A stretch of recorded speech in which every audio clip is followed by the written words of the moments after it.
Full பகுதி பாருங்க, end to end overlock இருக்கும். நம்மளுது ஃபுல்லா எண்டோட நிற்கும். அதே மாதிரி ஃபினிஷிங் இந்த இடத்துல இப்படி இருக்குது. ஒரு சிலர் வந்து இங்கிருந்து ஸ்டார்ட் பண்ணி இதோட நிறுத்திருப்பாங்க.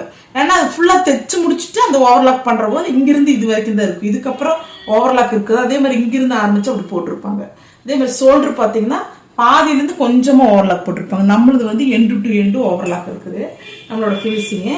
இப்போ பிளவுஸை நான் பிரிச்சு காட்டுறேன் பாருங்க. திருப்பி இப்போ பாருங்க, பிளவுஸ் பஃப் ஹேண்டு ஃபினிஷிங் முடிஞ்சுது. பேக்கு ஃப்ரண்ட்டுக்கு தனியாக தெரியல உங்களுக்கு பாருங்க. ஒரே மாதிரி சூப்பராக இருக்குது. இந்த பிளவுஸ் போட்டாதான் அந்த லுக்கு தெரியும் உங்களுக்கு. பிளவுஸ் ஃபுல்லா உங்களுக்கு சொல்லி கொடுத்துட்டு நான் இதுல என்னென்ன உங்களுக்கு டவுட்டா இருக்குதோ, இதுல என்னென்ன புரியலையோங்கிறதெல்லாம் கமெண்ட்ல கேளுங்க. நான் உங்களுக்கு டீட்டெயிலா அந்த கமெண்ட்டுக்கு ஒவ்வொரு கமெண்ட்டுக்கும் உங்களுக்கு பதில் சொல்லுங்க. அது பேசிக் கிளாஸ் போகுது. அந்த பேசிக் கிளாஸ் உங்களுக்கு கண்டினியூஸா எடுக்க ஆரம்பிச்சிருவேன்.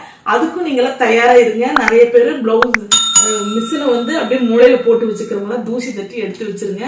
அது எப்படி நீங்க பினிஷிங்கா கொண்டு வந்து தைக்கணுங்கிறத சொல்லித்தரேன் உங்களுக்கு. ஓகே, இந்த வீடியோல பாத்தீங்கன்னா இந்த பிளவுஸ் ஸ்டிச்சிங்ல உண்மையா ரொம்ப 100% உண்மையா எனக்கு தெரிஞ்ச டிப்ஸுகளை அத்தனையுமே பொட்டிக் ஸ்டைல் எப்படி, நம்மளோட ஸ்டைல் எப்படிங்கறத சொல்லி கொடுத்துட்டோமா நானு.